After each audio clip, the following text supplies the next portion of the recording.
한국 기업이 어떤 나라에서 건설 공사를 수주했다면 보통 그 공사에 필요한 자재나 구조물 등은 그 국가에서 공수해 제작하는 것이 일반적입니다. 그런데 지금으로부터 약 50년 전 현대건설은 이치놈이라는 소리까지 들었지만 결국 넋놓고 바라보게 만들었던 무모한 도전을 감행했습니다. 한국의 해외 건설 역사에는 손에 꼽히는 프로젝트들이 몇 개 있습니다. 세계에서 가장 높은 건물 부르즈 칼리파도 한국 기업이 건설했고, 세계에서 가장 긴 현수교인 튀르키예 차나칼라 대교도 한국 기업의 작품이고, 아프리카 지형을 바꿀 뻔했던 리비아 델수로 공사도 한국 기업의 작품입니다.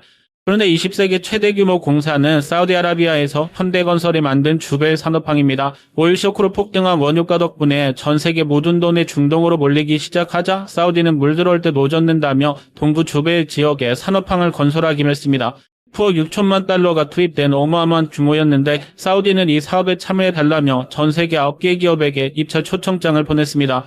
물론 현대건설은 외면당했죠. 여러 우여곡절 끝에 이 사업을 수주한 사법항공사에서 가장 큰 난관은 30만 톤 크기의 유조선 4대를 한 번에 접안시킬 수 있는 크기의 항구를 만드는 것인데, 이 규모의 항구를 만들기 위해서는 자켓이라는 철골 구조물 89개가 필요했습니다. 개당 무게 550톤, 가로 18m, 세로 20m, 높이 36m의 입에는 이 구조물 89개를 수심 30m 아래에서 하나씩 연결해라는 것이 핵심인데, 문제는 이 자켓을 어디서 만드느냐는 겁니다.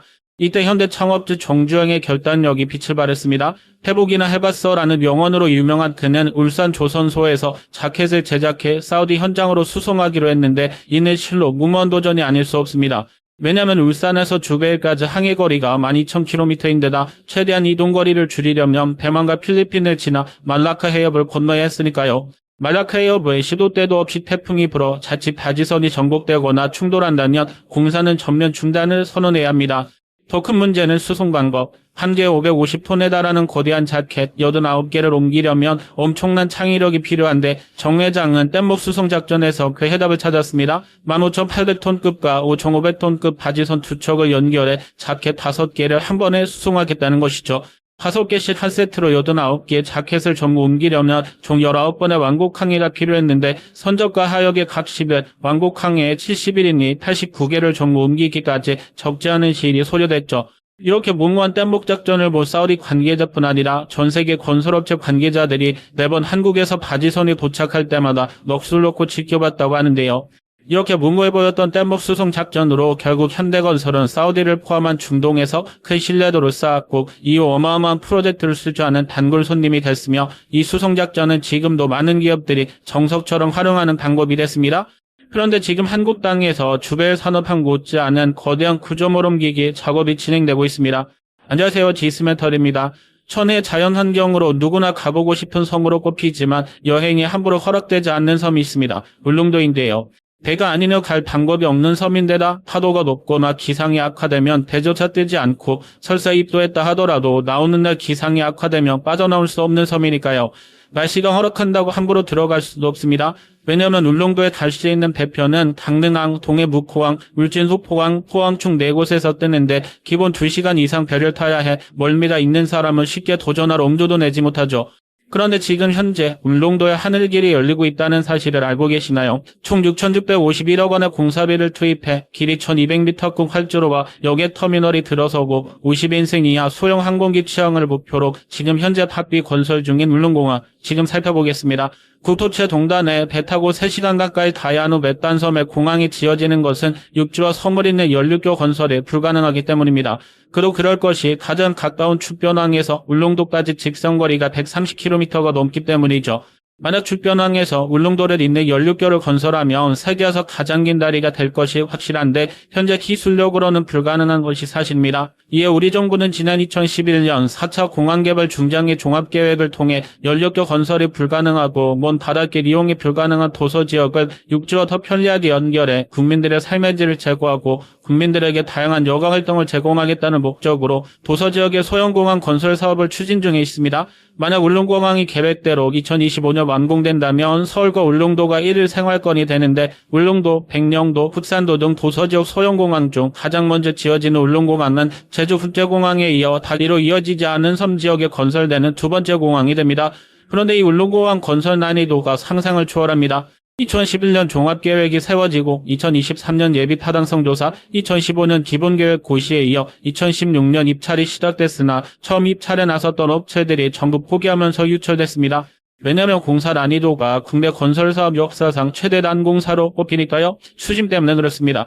울릉공항과 비슷하게 바다를 메워 공항을 만든 사례로는 인천공항을 꼽을 수 있습니다. 인천공항 활주로 공사 때는 수심이 1m밖에 되지 않아 그렇게 어렵지 않았지만 울릉공항은 동해 특성상 수심이 상당히 깊습니다. 평균 수심 23m에 최고 수심이 31m가 넘는 곳이 있어 이 깊은 수심을 전부 채워 땅으로 만들어야 하죠. 당연히 공사비가 높아질 수밖에 없고 깊은 수심을 꽉꽉 채울 재료도 마땅치 않았습니다. 그래서 울릉공항 건설은 크게 두 단계로 나뉩니다. 깊은 수심을 메우기 전 매립하는 곳에 경계를 정해주고 바닷물로부터 돌과 흙이 빠져나가는 것을 막아줄 방파제 건설과 해발 194.3m 높이의 산 가두봉을 허물어 해상을 메우는 공사입니다. 즉 가두봉을 절취해 바다를 메워 공항을 만드는 것인데 이보다 고난이도 방파제 공사입니다. 왜냐하면 울릉도는 파도가 거칠기로 유명한 동해바다이므로 200년에 한 번 있을 수 있는 높은 파도에 대비해 방파제는 평균 46m, 최고 54m로 굉장히 높게 건설 중이니까요. 이 방파제의 벽체가 되는 구조물이 바로 수중 콘크리트 구조물인 케이스입니다. 케이스는 파도의 힘을 약화시키는 역할을 하기 때문에 그 자체로 거대한 산과 같습니다.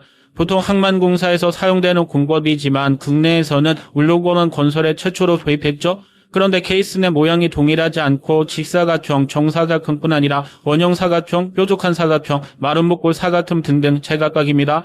왜냐하면 동해바다의 특성상 파도가 일정하지 않고 불규칙한 방향에서 발생하기 때문에 이들을 전부 막아내기 위해 다양한 모양으로 만들고 있죠. 그런데 1함의 크기가 상상을 초월합니다. 1함은 보통 12층 아파트 3개 동을 합친 것과 같습니다. 무게만 해도 가장 작은 것은 8,598톤에 가장 큰 것은 16,411톤에 육박하죠. 그리고 울릉공항에는 총 30함의 케이스는 쉽게 말하면 12층 아파트 90개 동이 투입되는 겁니다. 어마어마한 규모가 아닐 수 없죠. 또한 케이스는 울릉도에서 제작되지 않고 전부 포항 영일만 신항에서 제작한 후 예의선을 이용해 약 200km를 달려 울릉도로 가져오고 있습니다. 그러니까 주변의 산업항에서 현대건설이 사용했던 것과 비슷한 방식으로 아파트 90개 동을 하나씩 옮겨오고 있는 것이죠. 다만 사우디에 사용됐던 자켓은 무게 550톤에 불과했지만 울릉공항에서 최소 8,598톤에 최대 16,411톤의 케이스를 사용하고 있음에 난이도 면에서는 더 어려워 보이기도 합니다. 너무 무거운 구조물이다 보니 이노트 속도, 즉 시간당 4km 속도로 52시간을 달려야 간신히 울릉도에 도착할 수 있다고 하죠. 여기에 해상 파고가 1.5m로 최소 5일간 유지돼야 이송할 수 있어 더욱 더딜 수밖에 없는데요. 다행히 시공사 DLENC에 따르면 2023년 연말 기준 전체 공정률은 40%를 넘어섰고 케이스는 총 30함 중 18함 거치를 끝낸 상황입니다. 이제 올 8월까지 12함만 더 들여오면 거대한 방파제 공사가 끝나고 이제 가두봉을 헐어 방파제 사이를 메우는 작업에 속도가 붙을 예정입니다. 현재 모든 작업이 순조롭게 진행되는 만큼 2025년 12월이면 저도 자유롭게 울릉도 여행이 가능할 것으로 보입니다. 부디 인명사고 없이 안전하게 완공되기를 기대합니다. 시청해주셔서 감사합니다. 디시멘터리에서는 여러분의 제보를 기다립니다. 제 채널에서 다뤘으면 좋겠는 뉴스 또는 널리 알려졌으면 하는 영상은 디시멘터리 네이버닷컴으로 보내주시면 소중히 제작하겠습니다. 시청해주셔서 감사합니다.